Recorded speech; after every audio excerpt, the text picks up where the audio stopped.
একটি বেসরকারি সংস্থা জিটি ইনস্টিটিউটের দ্বিতীয় বর্ষপূর্তি উপলক্ষে রবিবার আগরতলা ডক্টর শ্যামাপ্রসাদ মুখার্জি টাউন হলে এক অনুষ্ঠানের আয়োজন করা হয়। উপস্থিত ছিলেন মন্ত্রী সুশান্ত চৌধুরী, বনমন্ত্রী অনিমেষ দেববর্মা, স্বাস্থ্য সচিব কিরণ গিত্তে, মেয়র দীপক মজুমদার, আইএএস এবং অন্যান্য বিশিষ্ট অতিথি, অনুষদ সদস্য এবং শিক্ষার্থী সহ অন্যান্যরা।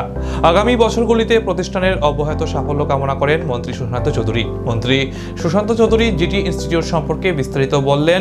পাশাপাশি তিনি বলেন, হেলথ সেক্টরকে গুরুত্ব দিয়ে মুখ্যমন্ত্রী রাজ্যের জনগণকে বিশেষ সুবিধা প্রদান করে যাচ্ছেন এবং স্বাস্থ্য দপ্তরে এই দিশায় কাজ করে যাচ্ছে। হেলথ সেক্টরকে গুরুত্ব দিয়ে মাননীয় মুখ্যমন্ত্রী রাজ্যের মানুষকে বিশেষ সুবিধা প্রদান করে যাচ্ছেন এবং স্বাস্থ্য দপ্তর সে দিশায় কাজ করছে। জিটি ইনস্টিটিউট একটা প্রাইভেট ইনস্টিটিউট এবং প্যারামেডিক্যাল সেক্টরে যারা ছাত্রদেরকে এডুকেশন প্রদান করে যাচ্ছে বিগত 2 বছর যাবত, তাদের আজকের এই বর্ষপূর্তি অনুষ্ঠান এবং এই বর্ষপূর্তি অনুষ্ঠানে উপস্থিত হয়ে যে ছাত্র সংখ্যা আমরা দেখলাম, ছাত্রছাত্রী, সেটা অত্যন্ত উৎসাহজনক। যে ত্রিপুরা রাজ্যে একটা সময় ছিল যখন হায়ার এডুকেশন বলুন, টেকনিক্যাল এডুকেশন বলুন, হেলথ সেক্টর বলুন, প্যারামেডিক্যাল বলুন, রাজ্যের বাইরে যেতে হতো হায়ার সেকেন্ডারি পাস করে ছাত্রছাত্রীদেরকে।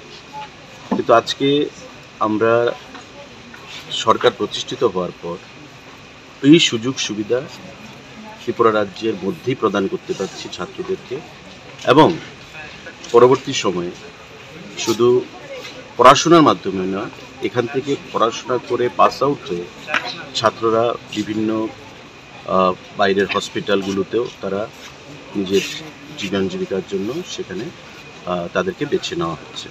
তো এটা আমাদের রাজ্যের জন্য খুবই সুখের ইঙ্গিত বহন করে।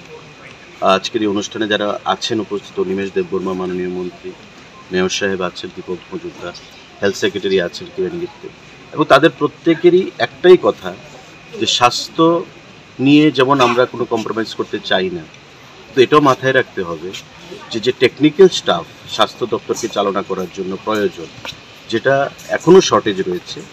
জিটি ইনস্টিটিউটের মতো বিভিন্ন ইনস্টিটিউটরা যারা প্রাইভেট অর্গানাইজেশনগুলো রয়েছে, তারা সম্মিলিতভাবে যদি আমরা কাজ করি, তবে আমরা সেই শর্টফলটাকে আমরা মিটিগেট করতে পারি, আমরা গ্যাপটাকে পূরণ করতে পারি।